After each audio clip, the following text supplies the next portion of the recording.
ल हेर्नुहोस् है त साथीहरू, कहिलेकाहीँ जङ्गल गइयो भने माछा मारेर माछा पकाएर कसरी खानुपर्छ भन्ने कुरा यो भिडियोमा देखाइरहेको छ है त।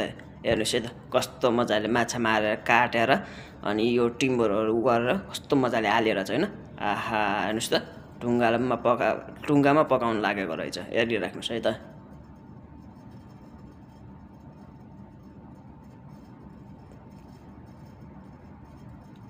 यो केसको साग हो, साग पनि एड गरेछ अनि लेमन पनि एड गर्यो।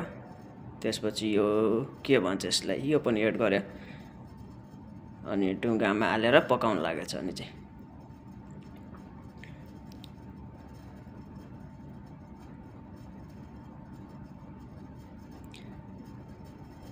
पाकेर पनि रेडी भयो। अनि तपाईँहरू मध्येको कसलाई माछा मन पर्छ त साथीहरू, कमेन्ट बक्समा भन्नुहोस् है त।